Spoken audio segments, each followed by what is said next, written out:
Salut, bonsoir, bienvenue sur les ondes de Boulevard 102 à Québec, en espérant que vous ayez passé une belle journée. C'est un 60 minutes de feu, comme d'habitude, qu'on va passer, puisque Joey Aubé de Génération Ambition est en studio avec nous. Joey qui a eu une couple d'entrevues là, dans les derniers jours. Je me suis dit, il va peut-être être fatigué ce soir, mais non, il a de l'air en forme. Joey Aubé, salut! Yes sir. Merci de m'avoir invité. Ben oui, qu'est-ce qui s'est passé? Pourquoi tout le monde voulait une petite partie de Joey ces derniers jours? Je vais dire comme Frank, A Star is Born quasiment. Au début, je riais de ça, mais là, ça c'est parti. Écoute, je m'en plains pas, mais ça a commencé vendredi dernier. C'est ça, avec Génération Ambition. Il y a une Madame Drolet, Alexandre Drolet de Radio-Canada, m'a envoyé un message pour dire c'est ça, on fait un reportage par rapport à expliquer la montée du conservatisme chez les jeunes au Québec et au Canada. Elle n'a pas dit de l'extrême droite, là. Non, elle s'est gardée une gêne quand même, peut-être parce qu'elle voulait justement que j'y aille. Là. Mais Alexandre fait vraiment une bonne job, soit dit en passant à Radio-Canada. Elle n'est pas méchante, c'est ça. Et elle voulait avoir mon avis par rapport à ça. Et on a parlé une bonne quinzaine de minutes. Elle m'a posé 2-3 questions, ça a bien été. Puis elle m'a dit que c'est ça, elle dit lundi ou mardi prochain, ça va être publié. Parfait. Là, au début, je me disais, ça va sûrement être pas si pire. Il va sûrement prendre une petite partie de ça. Il va y avoir sûrement d'autres intervenants aussi. C'est tel que tel. Mais j'embarque dans la théorie que certains ont avancée. Je pense que le reportage à l'origine devait être moins saucé qu'il l'était. Mais je pense que l'histoire de le documentaire Alpha de Télé-Québec, tout le monde en parle, les compagnies. Là, on dirait que Radcan, ou du moins la majorité des médias, ont comme voulu mélanger tout ça ensemble puis faire un genre de melting pot pour dire que les jeunes conservateurs égale masculiniste. Masculiniste égale patriarcal. Puis c'est comme tabarouette. Toxicité. Fait que c'est ça. Fait que le petit reportage qu'il y a eu, moi, j'ai passé même pas 15 secondes dessus. Malgré que, autant que mes propos sont tels que tels, mais la phrase, l'intervenant qui a passé avant moi, la phrase qu'il a dit, puis ce que je dis après, en tout cas, on essaie pseudo de me faire dire quelque chose que j'ai pas dit, mais en tout cas, ça, c'est tel que tel. Par la suite, c'est ça, suite à cet article-là, Richard Martineau m'a invité à son émission à Cube Radio pour en parler. Ça a super bien été.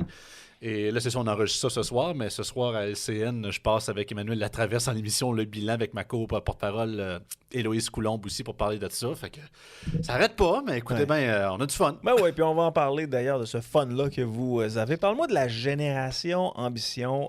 Bon, c'est une idée que vous avez eue à 2 ou 3 de mémoire? Oui, ça a commencé avec moi, mais j'ai eu de l'aide bien évidemment aussi. Ça va faire 1 an, sinon pas, dans les prochaines semaines. C'est un mouvement jeunesse conservateur indépendant. À l'origine, puis je vais être 100% transparent, ça a commencé au Parti conservateur du Québec, que je milite toujours d'ailleurs. C'est que je voulais fonder la jeunesse du parti, mais en parlant à beaucoup d'autres membres jeunes du PCQ, ils m'ont dit « Ouais, mais on trippe pas tant ces jeunesses. On voit ce qui se passe dans les autres partis politiques au Québec, puis c'est souvent... Il y a comme un côté infantilisant derrière ça. On prend tout le temps ces jeunes-là comme une sorte de banque de bénévoles gratis, de candidats poteaux, qu'on fait semblant de les écouter une fois ou 2 ans, après ça, on les écoute plus. Ouais. On veut vraiment être pris à part entière. Genre, OK, qu'est-ce qu'on pourrait faire à la place? Puis je me dis, pourquoi pas un mouvement transpartisan au-delà du PCQ qui donne une voix à tous les jeunes hommes et jeunes femmes au Québec qui se disent de droite, soit droite fiscale ou droite plus nationale, comme mettons la Bob Côté ou quoi que ce soit. Et c'est l'objectif qu'on a. Et c'est justement aussi pour donner justement une voix à ces gens-là, parce que je voyais dans les médias traditionnels, quand on parlait d'enjeux des jeunes, souvent les jeunes qu'on allait faire des vox pop, souvent c'était des jeunes de la grande région de Montréal, souvent des jeunes très à gauche, souvent même éco-anxieux, plusieurs avaient quasiment peur que la planète explose en 2 ans et demi. Ouais. Et je trouvais que c'était, oui, ces jeunes-là existent, je nie pas leur existence, mais ce ne sont pas l'entièreté de la parole, de la volonté des jeunes du Québec. On va enlever un peu la magie là, de la télé, là, mais puis des journalistes aussi qui choisissent à qui ils veulent parler. Ah oui, ils choisissent les experts à qui ils veulent parler. Ouais, hashtag les experts, bien évidemment. Je me souviens d'un article, c'est-tu Simon Clich ou Jean-François Clich dans Le Soleil qui mentionnait que bien souvent les articles étaient écrits avant. Et par la suite, il y avait des témoignages qui s'arrimaient, qui allaient en lien avec leur article. Puis j'avais trouvé ce segment-là dans Le Soleil super intéressant. Mais oui, effectivement, il y a des journalistes qui vont toujours vers le même type de personnes parce que ces gens-là sont à peu près sur le même, je te dirais, le même échiquier politique que le journaliste. Parce que c'est facile à faire. Tu sais, t'as pas d'effort à faire du tout. Commencer à fouiller pour trouver des jeunes de droite au centre sur l'île au Génie, qui est l'île de Montréal. Oublie ça, tandis que tu t'en vas à l'UQAM tout de suite, on va parler à quelques jeunes pour dire qu'on a parlé à des jeunes, puis that's it. Fait que c'est pour ça, le but, c'était vraiment de rééquilibrer la parole des jeunes dans l'espace public, puis donner une voix, parce que, tu sais, moi, je suis un gars de région, je suis un gars qui vient de Montmagny, j'habite désormais à Québec, mais c'est de là que je viens. Fait que, la majorité du monde que je connais dans ma tranche d'âge, qui sont de la région, et pas seulement, et qui pensent comme moi, je trouve qu'il y avait très peu de paroles dans l'espace public. Puis garde, on peut dire que c'est quasiment mission accomplie, parce que depuis une semaine, c'est ça, les interventions médiatiques vraiment commencent à se faire de plus en plus dans les médias traditionnels. Donc, tranquillement, on commence à être de plus en plus nombreux. Notre site web est en ligne depuis plusieurs mois, mouvementgénérationambition.com. Si vous voulez le consulter, vous pouvez prendre votre carte de membre, d'ailleurs, pour rejoindre le mouvement. On commence tranquillement, mais sûrement, mais le but, c'est vraiment donner une voix à ces gens-là, puis que les médias, par la suite, aient comme un réflexe de nous consulter, qui peuvent consulter les gens de gauche aussi. Il n'y a pas de problème avec ça. On respecte la démocratie, mais qui nous consultent également aussi pour nous donner notre avis ou notre contrepoids vis-à-vis de telle ou telle politique. Et ça, c'est un projet plus à l'avenir. Ça va nous prendre davantage de financement et plus de gens, mais vraiment être davantage présent, en fait, être présent dans les campus universitaires et au cégep. Parce que je vous dirais, puis je l'ai vécu, j'ai fait mes années du cégep, Québec solidaire a vraiment la main mise sur leur territoire. Il n'y a personne qui ose aller là ou très peu. Puis autant, on n'est pas un parti politique, Génération Ambition, mais avoir un certain contrepours, je pense, en démocratie comme le Québec, c'est sain. Ouais, c'est des jeunes de quel âge à quel âge? On accepte de 18 à 34 ans. Par contre, on a quand même certains échelons. To be fair, notre squelette continue à être construit tranquillement, pas vite. Ça commence à se réaliser.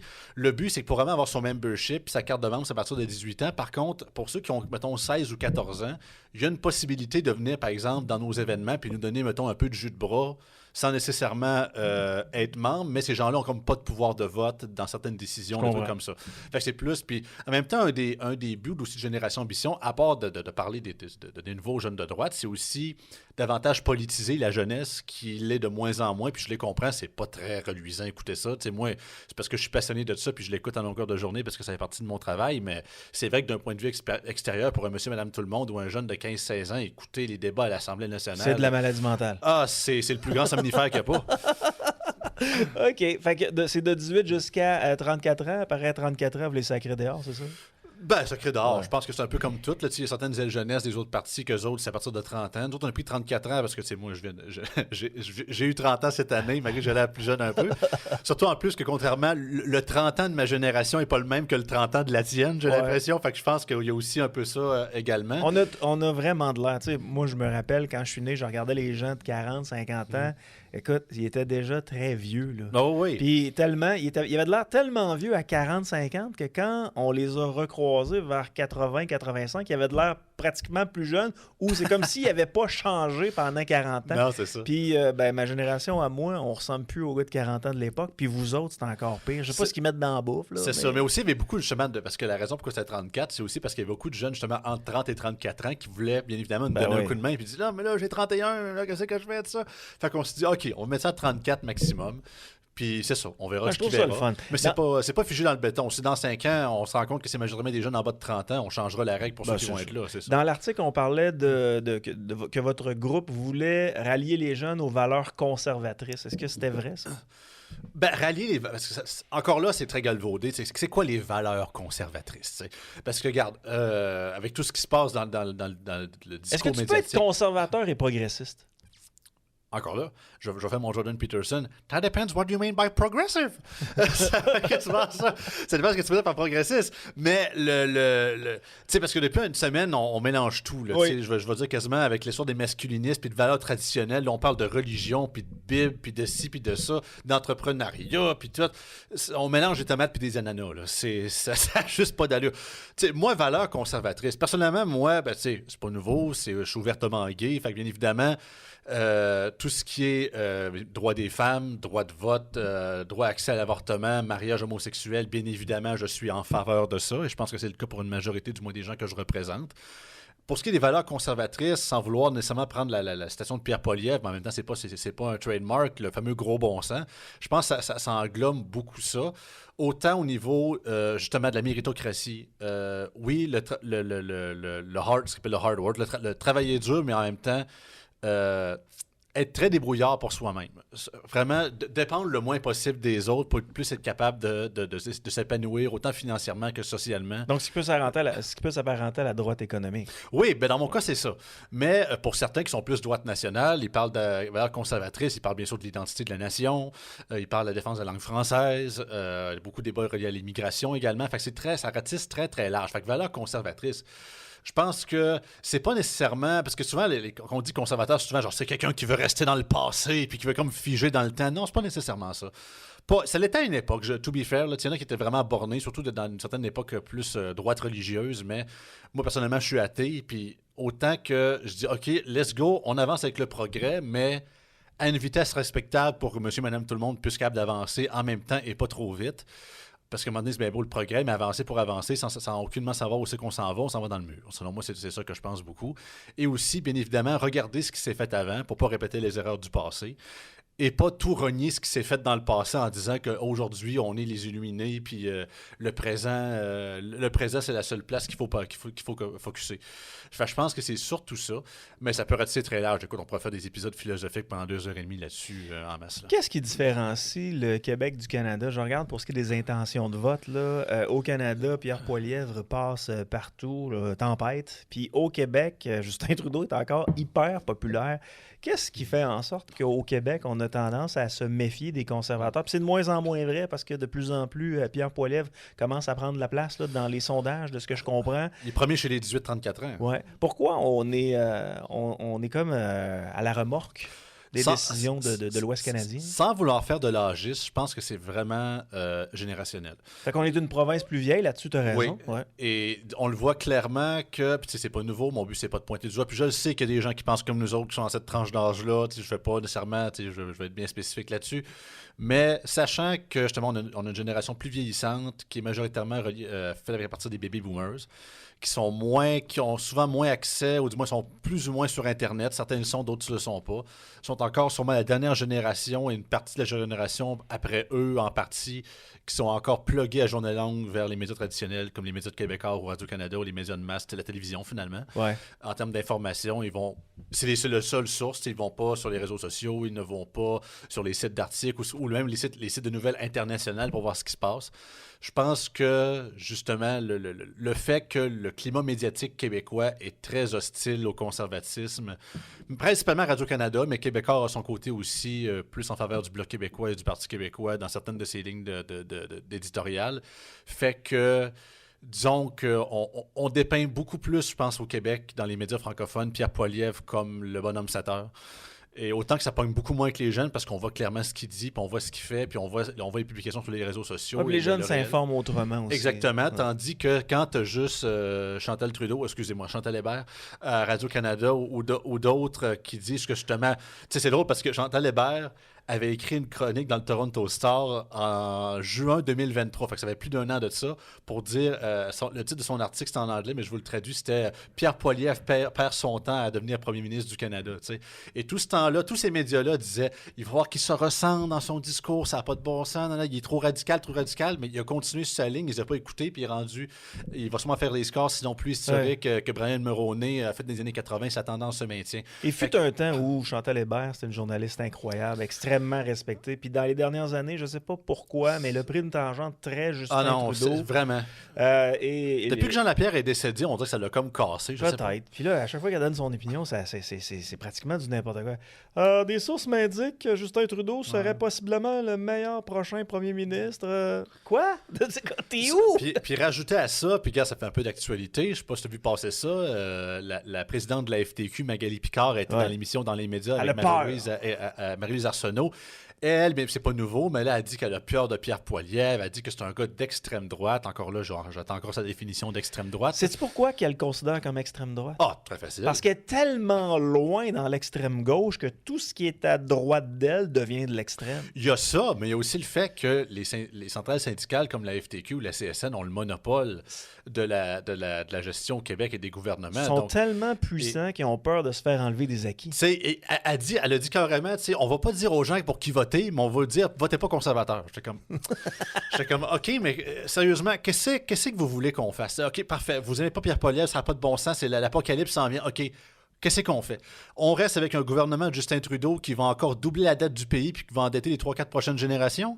On continue, on va voter au pouvoir Jack Mitt, je suis contre les ultra-riches, mais je porte une Rolex puis des complets à 2000 $, signe. Ouais. Sérieusement, c'est tellement... Moi, je trouve ça vraiment... Je suis outré et je trouve ça frustrant pour les syndiqués de la FTQ qui travaillent majoritairement dans la construction, des hommes plus conservateurs souvent, que même elle sait, puis elle l'a avoué que la majorité de ses membres vont voter conservateur aux prochaines élections, vont voter pour Pierre Poilievre, mais elle continue avec l'argent de ces cotisations-là qui n'ont pas le choix de payer parce qu'à cause de la Formula Rent, c'est obligatoire de se syndiquer, ça ne peut pas te désaffilier. À faire ces campagnes-là anti-Pierre Poilievre. Puis regarde, on peut l'aimer ou pas l'aimer, Pierre Poilievre. Ça reste un politicien de carrière, là. C'est pas le Saint-Esprit descendu du ciel. Là. Mais je me dis, ces gens-là ont aucunement... L'obligation, le côté obligatoire de la syndicalisation fait carrément ça. Parce que si justement, un leader syndical décide du jour au lendemain d'avoir un discours complètement à l'inverse de la majorité de la pensée de leurs membres qui leur payent des cotisations, qu'est-ce que tu veux qu'il fasse? Il ne peut pas arrêter de cotiser, c'est illégal. Il ne peut pas dire, je vais m'en aller vers une centrale syndicale qui me représente réellement mes valeurs. Ils ne peuvent pas, c'est illégal. Ou c'est un monopole, la FTQ, au niveau de la construction. Il n'y a pas le droit à la compétition. Les centrales syndicales, dans la situation actuelle, sont 100 fois plus antidémocratiques que notre système parlementaire, to be fair. Là.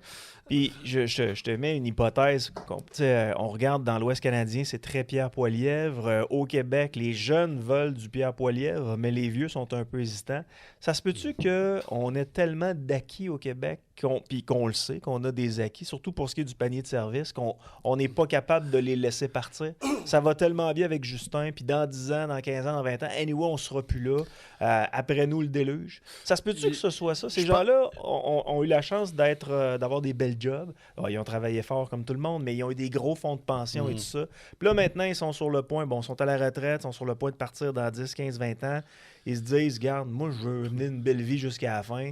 Puis mes petits-enfants, ils s'organiseront. Moi, je me suis organisé. Ils vont être capables de s'organiser. Ça se peut-tu qu'ils soient très, très selfish dans leur façon de penser? Je pense qu'il y a un peu de ça parce qu'il y a tellement... On a eu un filet social au Québec et au Canada réellement plaqué or pour les générations plus, mettons, les baby boomers, mais pas seulement eux autres. Mais on n'a pas vraiment suivi, on n'a pas, fait les mesures nécessaires ou le ménage une fois de temps en temps des finances publiques ou même de la fonction publique ou même l'exploitation de nos richesses ou de faire de la création de richesses autres que taxer plus le monde pour que ces fameux programmes-là ou ce filet social-là perdure dans le temps pour les prochaines générations.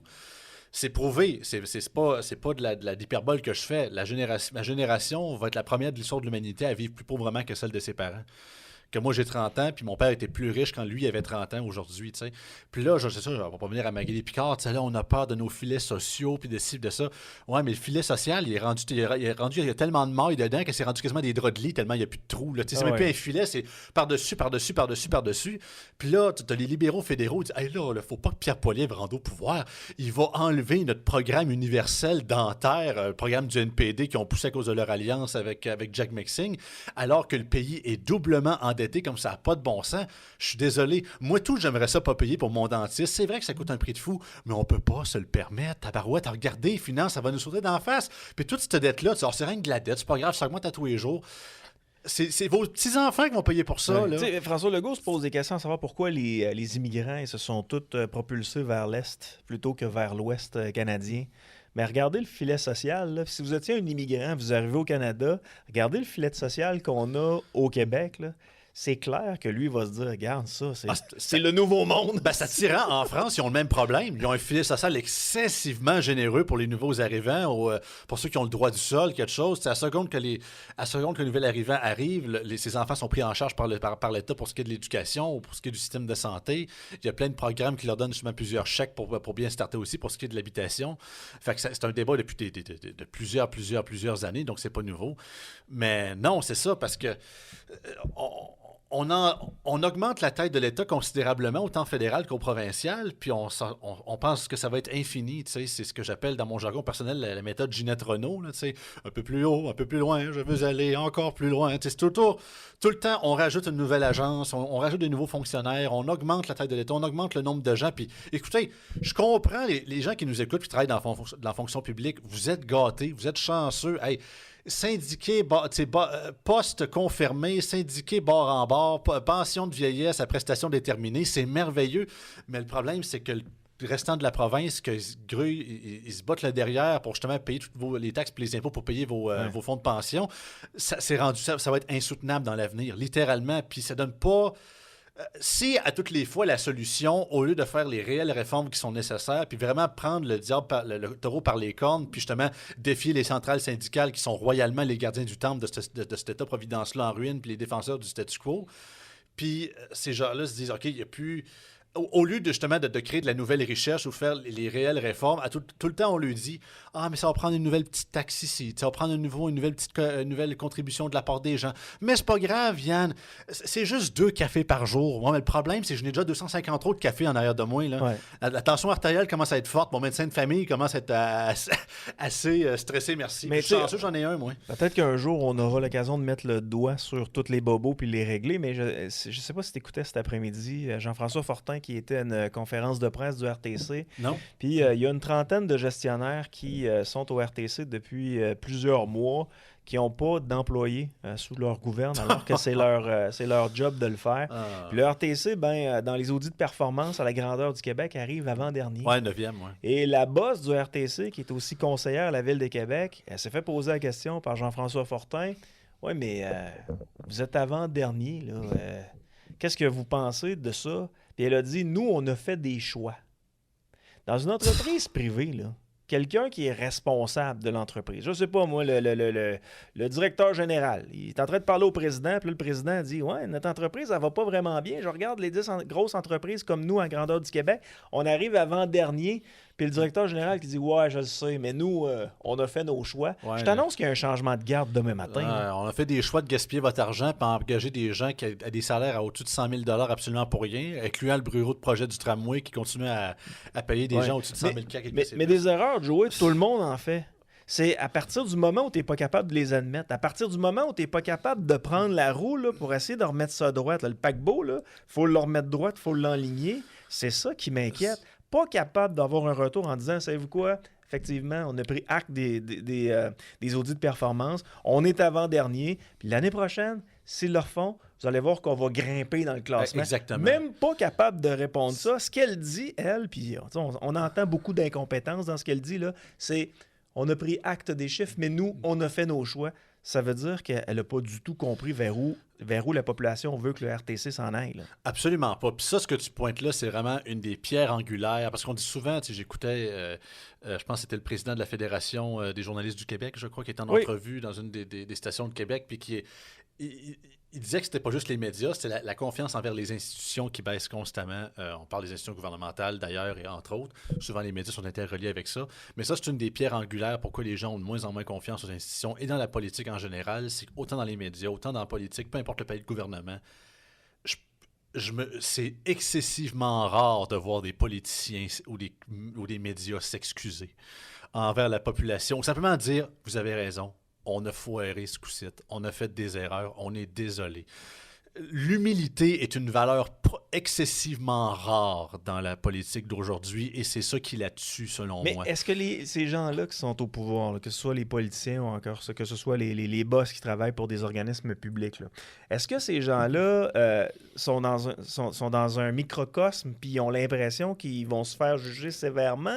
Je ne sais pas. Moi, de mon côté, quelqu'un qui admet qui ont erré dans la dernière année puis qui vont tenter de s'améliorer, de mon côté, j'ai tendance à lui donner une deuxième chance. Oui, c'est ça, mais c'est tout le temps un genre de vieux réflexe de politique. Ça date pas d'hier non plus. C'est tout le temps, genre, surtout si tu es au pouvoir, soit au provincial ou dans une ville ou quoi que ce soit, si tu reçois un rapport accablant, souvent tu essaies de balayer ça du revers de la main en disant « Ouais, mais on fait de l'amélioration aussi. » Puis ça, tu essaies de défendre un peu ton administration. Puis à la limite, c'est un peu normal.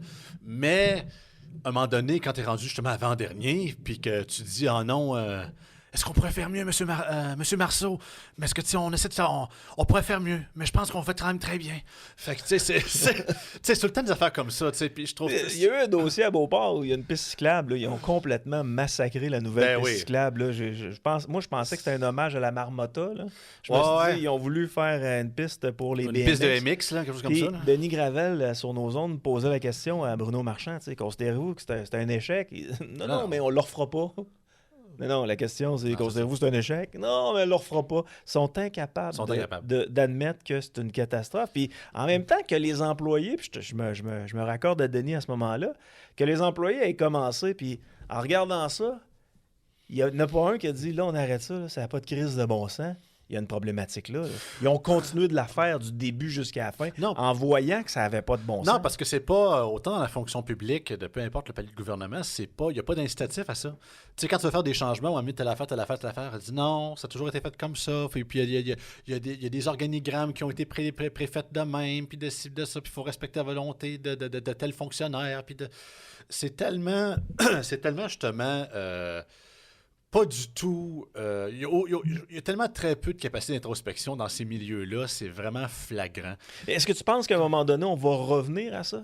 Un dirigeant le réel va revenir au grand galop. Là, à un moment donné, tu peux bien pousser la wrecking ball d'un côté, mais à un moment donné, la gravité va faire son tour, puis elle va revenir t'en farcer d'en face. C'est le principe de l'élastique. Là. Fait que je pense que plus on attend... Ben, regarde, on le voit avec le système de santé, puis on l'a vécu durant la pandémie. Écoutez, on n'était pas prêt du tout. Autant, on n'a pas fait les réformes qu'il fallait dans bien des égards, autant au niveau des lits, au niveau des places, de comment l'organigramme du système de santé est fait. Puis ça a duré des décennies de temps, malgré les 36 millions de réformettes qu'on essayait de faire à l'intérieur qui n'ont jamais nécessairement marché. Puis ça nous a sauté d'en face durant la pandémie. Même après 2 ans et demi, on n'a pas de rétrospection. On se dit, c'est mon hashtag, c'est mondial. Puis, tu sais, on n'ose pas se regarder. Tu sais, il n'y a toujours pas de commission d'enquête sur la gestion de la COVID-19 au Québec encore, là.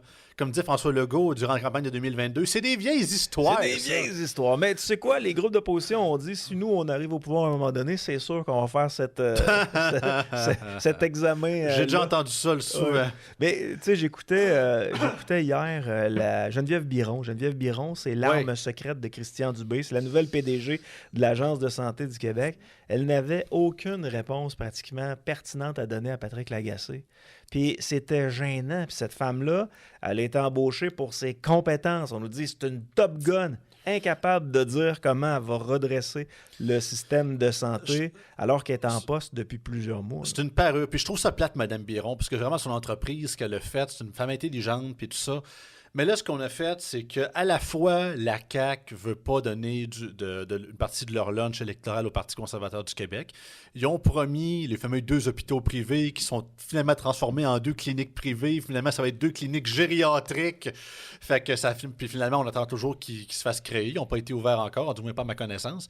Puis là, Christian Dubé dit OK, on n'a pas le choix de mettre un peu de privé parce qu'on voit clairement ce que c'est ça que les Québécois veulent. Il y a un sondage de la CSN de cette semaine qui dit carrément qu'il y avait un Québécois sur 2 qui reniait de vouloir prendre un rendez-vous avec un spécialiste parce que ça allait être trop long. Puis il y a quasiment le 3/4 qui disait qu'il était d'accord que le privé devait avoir plus d'avantages de place en santé.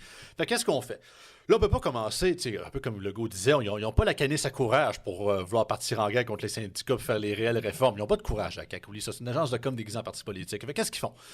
Ils engagent Geneviève Biron, puis ils mettent une nouvelle couche de crémage par-dessus tout le reste dans la fonction publique, Santé Québec, que là, c'est comme si tu dirais, OK, on a une cour, j'ai une cour arrière chez nous, faut que tu fasses le ménage, ça a l'air quasiment d'une swamp, ça n'a pas de bon sens, il y a du stock partout.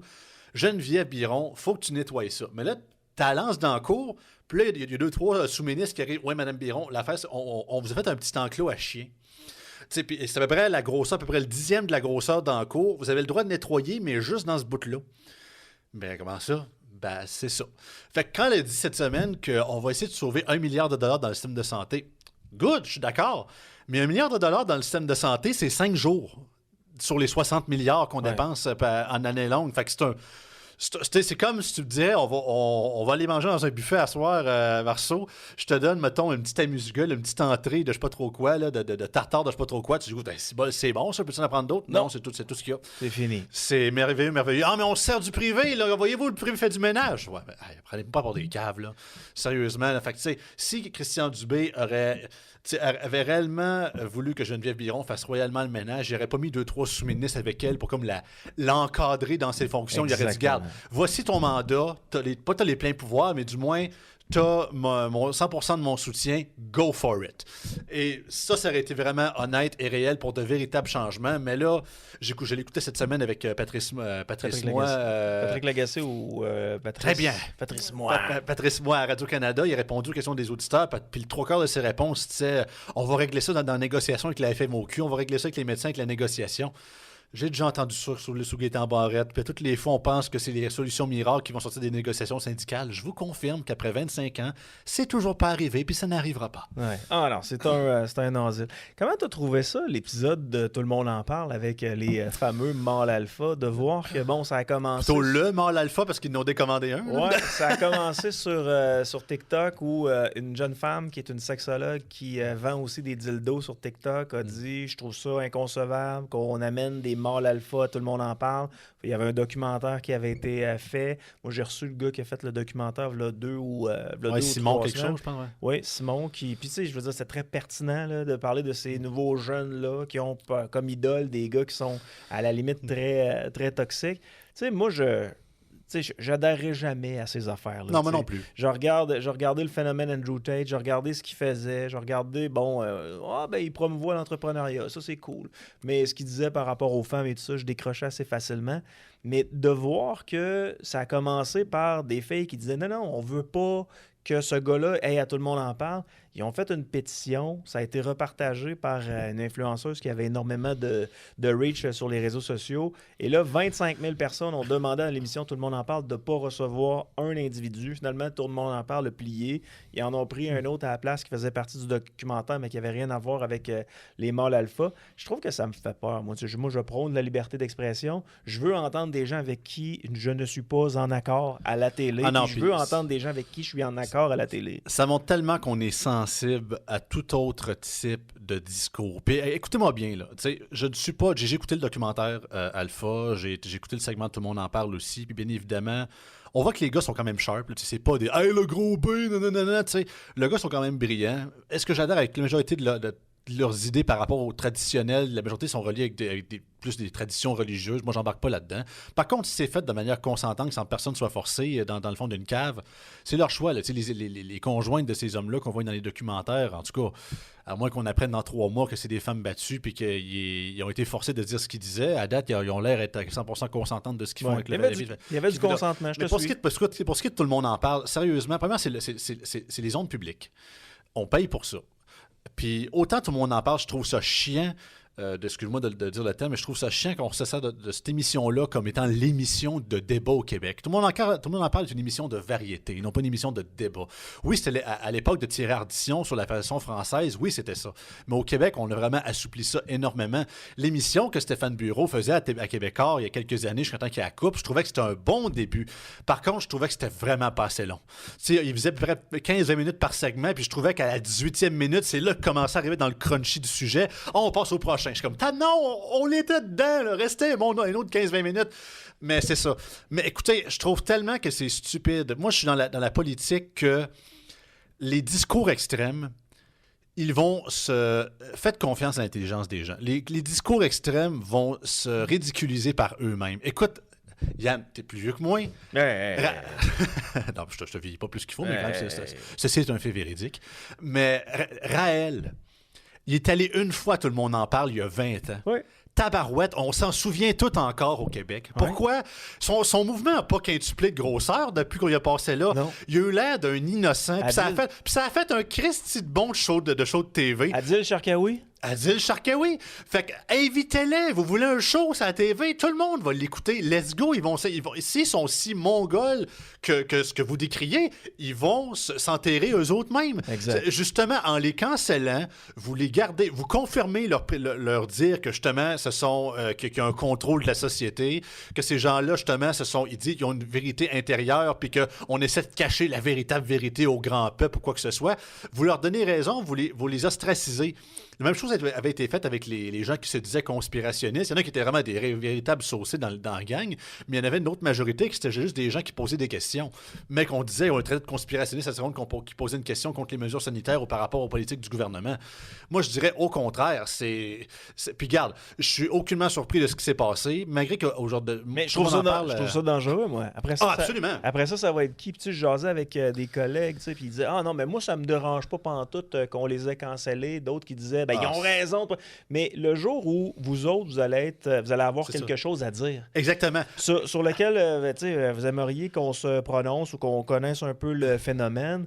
Là, vous allez être fâchés parce qu'il y en a d'autres qui vont canceller vos affaires. Exactement. Puis surtout que vous savez jamais quand est-ce votre cancellation va venir, parce que là, vous dites vous êtes bon, vous pensez du côté de la justice et du vertueux, mais ça peut être vous du lendemain matin, puis vous le savez même pas.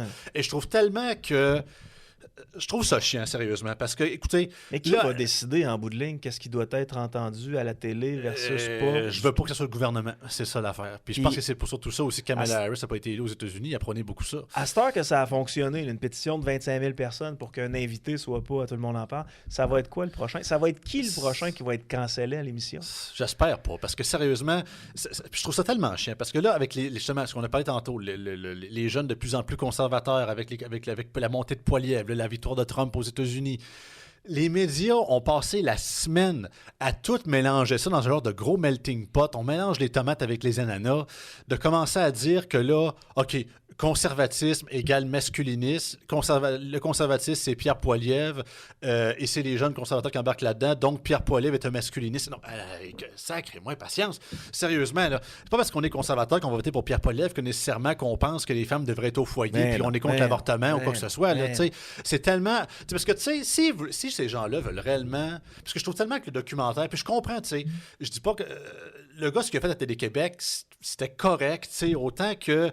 des groupuscules extrêmes d'un côté comme de l'autre. Vous pourriez faire des documentaires à journée longue. Allez voir le Parti communiste révolutionnaire à Montréal pour faire un documentaire sur la dérive des jeunes d'extrême gauche. Puis on pourrait dire autant que... Parce que là, on voit ça comme disant hey, la horde des masculinistes s'en vient au Québec, courez vers les collines, ça n'a pas de bon sens.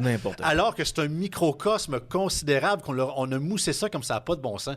Et je trouve tellement que si les médias étaient réellement curieux de savoir pourquoi les jeunes hommes et les jeunes femmes, faut pas les oublier, vote conservateur fédéral provincial au Québec. Allez donc parler à toi, à des gens à Choix FM, à Jeff Fillion, à nous autres, à Yann et Frank qui parlent des gens plus conservateurs fiscal, d'autres plus social, plus national, mais pas nécessairement dans l'extrême ou dans le masculinisme, mais simplement parce qu'ils pensent à un État plus petit. Ils pensent qu'on devrait davantage focuser l'entrepreneuriat, de quoi que ce soit, baisser la taille de l'État.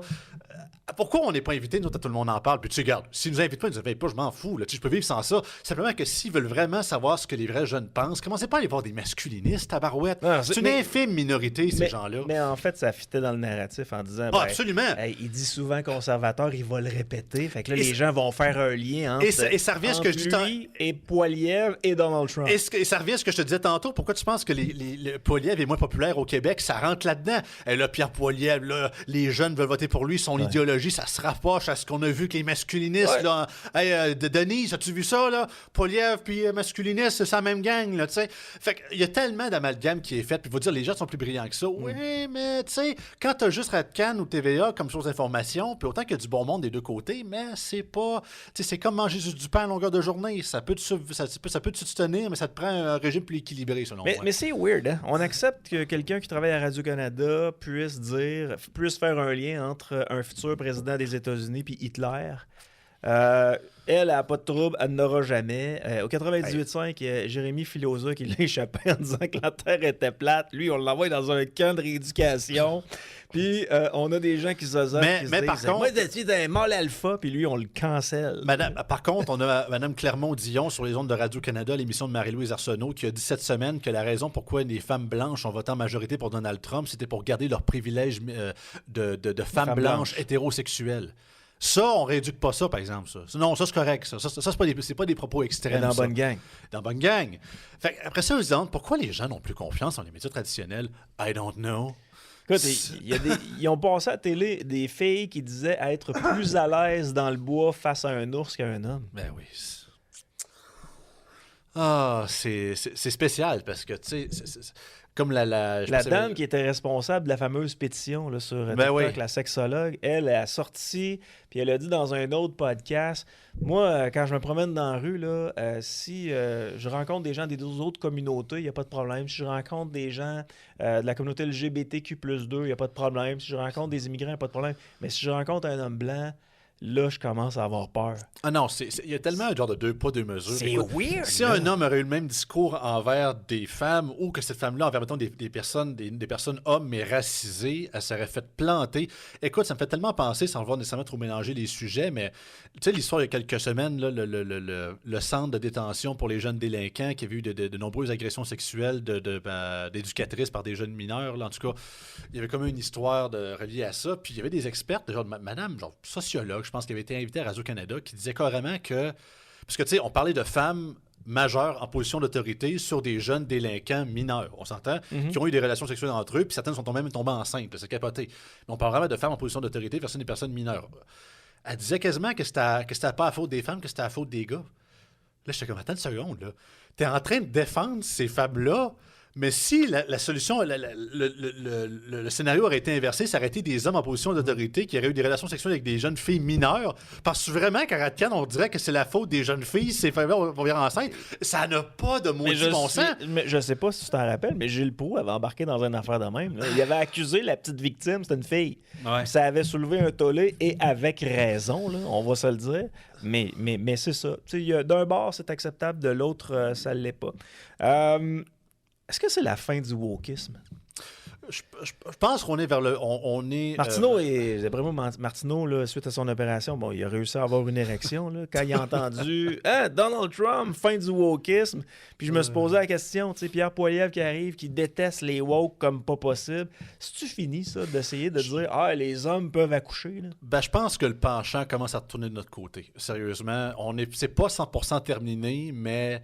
justement, le métronome commence à revenir vers la droite. Là, Parent 1, parent 2, on oublie ça aussi. C'est ça. Je pense que tranquillement, ça va revenir. On le voit au niveau même de l'industrie d'Hollywood. Hein. Ils ont tellement eu, après la pandémie, des flops après flops parce que justement, la majorité de leur contenu était très woke. On voit avec les dernières séries Star Wars, d'ailleurs, là, des Acolytes, pour ceux qui ont vu ça, là, c'était woke à côté. Même, je vous dirais qu'en tant que fan de la série, les derniers 3 films étaient relativement dans cette tangente-là, puis certaines séries aussi. Mais c'est ça. Puis là, en plus de ça, il n'y avait plus d'argent. Les scénaristes ont décidé de faire une grève à Hollywood pour quasiment double down dans le wokisme. Ils se sont tirés dans le pied carrément. Et là, l'industrie, dans plein d'industries ailleurs, commence à faire des coupures radicales dans leurs employés, surtout dans les fameuses diversity hire, puis les départements de LGBT, pas de trucs ou quoi que ce soit. T'sais. Puis même moi, en tant que gay, je trouve que ça faut que ça se fasse. Parce que, tu sais, il y a des films que c'est pas une question de on veut plus de personnes racisées ou de personnes de minorités sexuelles dans des séries ou dans des films, dans l'espace public. C'est pas ça. Tout est une question d'implémentation. De comment on l'implémente dans une série ou dans un jeu vidéo, par exemple. Le dernier en règle, gamer comme je suis, c'est Dragon Age Veilguard. C'est le 4e opus de la série des jeux Dragon Age faite par la compagnie BioWare. Écoutez, il y a une cinématique de 2 minutes dans un jeu qui est de fantasy médiévale avec un personnage non-binaire qui t'explique pourquoi mégenrer quelqu'un, c'est pas une bonne affaire. Là. Alors que dans le premier opus, Dragon Age Origin, qui est sorti en 2009, il y avait c'était avant que le mariage gay soit légal aux États-Unis. Il y avait des personnes qui étaient gay, quoi que ce soit. Il y en a un d'ailleurs que c'était un assassin elfe, tu sais. Mais il n'a jamais dit que la première fois que tu le rencontres, hey, en passant, je suis gay, nanana. Non, c'est au fil de conversation. Puis le gars, c'est un guerrier, nanana. Puis au fil que ton personnage, parce que ton personnage a le droit de romancer des hommes comme des femmes si tu le souhaites, tout dépendant de tes choix. Et ça rentre dans la conversation, puis tu découvres qu'il l'est, tu sais. Mais c'est fait de la bonne manière. Ouais, c'est pas in your face tout le temps, tu sais. Ouais. C'est fait naturellement. Je me souviens d'un gars qu'on voit de plus en plus à la télé, Serge Denoncourt. Je sais pas si tu te souviens de Serge Denoncourt. Un gars de gauche, mais qui n'a pas la langue dans sa poche. Un gars de gauche, un gars qui est gay, qui est avec son conjoint depuis des années, puis qui a avoué que la communauté gay l'avait lâché, puis considérait qu'il était pas gay parce qu'il était pas assez gay. Je seconde. Lui, c'est un gay straight. Fait que c'est plus un bon gay selon sa communauté, puis il trouvait ça épouvantable. Et avec raison, le gars se tient tranquille, fait ses affaires comme monsieur et madame tout le monde, il est en couple avec un homme, il écœure pas personne avec ça, personne l'écœure avec ça. puis c'est sa propre communauté qui le rejette. Je trouve ça weird. Ah ben, Éric Duhem a vécu le même traitement quand il avait sorti son dernier livre en 2017. Éric Duhem, c'est reconnu, c'est le chef, c'est le grand chef des homophobes. Ben oui. La joke qu'on dit souvent, c'est que moi ou Éric Duhem, c'est qu'on est des ultra-masculinistes parce qu'on aime les hommes en plus d'être conservateurs. Fait que on est quasiment une coche au-dessus. Mais sans joke, c'est tellement... Puis regarde, on a parlé plusieurs fois, toi puis moi, dans mes différentes interventions passées, à quel point le mouvement LGBT vraiment a déraillé complètement. Puis je trouve qu'il me représente de moins en moins. Il y a de plus en plus de personnes LGBT comme moi. Je trouve ça triste parce que vous étiez une belle communauté tissée serrée. Oui. Vous vous défendiez les uns les autres. Puis ce mouvement-là avait sa raison d'être. Puis ça a fait progresser les choses. Puis les gens, moi, j'aime pas le mot acceptation parce que techniquement, on n'a pas besoin de vous accepter. Vous êtes dans notre société, vous faites partie de la gang. Là. Mais ce groupe-là a participé justement à l'acceptation, entre guillemets, puis ça a bien fonctionné. Là, c'est rendu des gens de votre communauté qui sont trop straight, qui se font quasiment tasser parce que vous n'êtes pas assez gay. Je trouve ça complètement débile. On invente des histoires stupides. Écoute, suite à mon intervention dans le reportage de Radio-Canada en début de semaine, ils ont interrogé je me rappelle plus, Mme Annie quelque chose, en tout cas, elle est prof de sociologie au Cégep Garneau. Oui. Puis on l'a questionné à Radio-Canada pour savoir, puis elle a parlé indirectement de moi, parce que c'était écrit dans l'article que j'étais ouvertement gay et conservateur, puis elle disait en gros que comme les femmes aux États-Unis qui ont voté pour Trump, ils font partie ce qu'elle appelait du patriarcat inversé. C'est qu'elle dit, vu qu'on peut pas battre le patriarcat, elle dit, ils ont décidé carrément de se soumettre puis de rejoindre la majorité au-delà de leurs droits, comme si justement on serait une gang de soumis, puis on a décidé d'embarquer avec la pensée dominante au-delà de notre cause, comme dans mon cas, ça serait la cause gay, j'assume, là, tu sais. Puis je trouve ça tellement insultant, comme si... Annie Cloutier, c'est ça. Puis elle disait aussi des trucs comme, tu sais, hey, là, les jeunes sont... Tu sais, les jeunes, là, quand ils sont jeunes, ils n'ont pas toutes les informations encore, tu sais. Puis, là, tu sais, ça se peut qu'ils osent aller dans une pensée qui met en faveur la compétition, puis l'entrepreneuriat, puis le capitalisme. Hey, ça n'a pas de bon sens. Yann, voyons donc, en 2024, que des jeunes pensent comme ça. Hey, c'est fou, braque. Puis, je trouve ça tellement insultant que c'est quasiment rendu qu'on casse tellement de moules. Puis, tu sais, j'ai arrêté. Je pense que le plus grand cœur de pourquoi beaucoup de gens se retournent vers les conservateurs, au-delà des questions économiques qui sont primordiales, c'est vraiment toute cette vision de ce qu'ils appellent aux États-Unis la identity politics, c'est-à-dire tout relier ça à la race, au clan, à l'orientation sexuelle, puis de ci, de ça. Ah, pourquoi les hommes latinos ont voté pour Trump? Pourquoi les femmes de ci? On est tous des êtres humains. Écoute, regarde, il y a un an, là, la fameuse chanson North of Richmond, je ne me rappelle plus de son nom, en tout cas, le chanteur très peu connu. C'est ça. Qui était un no-name, qui était devenu super connu. Regarde, allez voir sur YouTube. Il y a des centaines de réactions à cette chanson-là. De personnes de toutes les couleurs de peau, de tous les sexes, de toutes les origines, qui réagissent à ça, puis il y en a plusieurs qui chialent. Même chose avec la chanson Hurt de Johnny Cash. Hey, un vieil homme hétérosexuel américain. S'il y a bien un homme que t'es pas censé te retrouver dans ses paroles, c'est bien comme lui. Il y a des vidéos du monde en Inde, aux États-Unis, des Africains qui braillent comme des madeleines en entendant cette tune-là. Parce que c'est vrai, c'est tragique comme chanson. Parce qu'à un moment donné, on est tous des êtres humains. Richmond, North of Richmond, c'est Olivier Anthony. Oliver Anthony, exactement. C'est ça. Fait que, tu sais, on est tous des êtres humains. On est tous capables de faire preuve d'empathie envers son prochain. Oui, je comprends que certaines communautés ont des réalités culturelles différentes des autres, bien évidemment. Le but, c'est pas de whitewasher tous les gens puis les rendre uniformes, mais arrêtez avec vos affaires claniques de quoi que ce soit. Je connais les gens qui sont relativement de mes idées. Il y en a de tous les couleurs, de tous les sexes, de toutes les orientations sexuelles que vous pouvez imaginer. Puis croyez-moi, des gays ou des lesbiennes conservatrices, conservateurs, il y en a pas mal plus que vous pensez. En France, le Rassemblement national de Marine Le Pen et même le Parti Reconquête d'Éric Zemmour, ils ont le plus haut taux de personnes homosexuelles dans leur rang. Supposément, c'est un parti supposément néo-nazi d'extrême droite.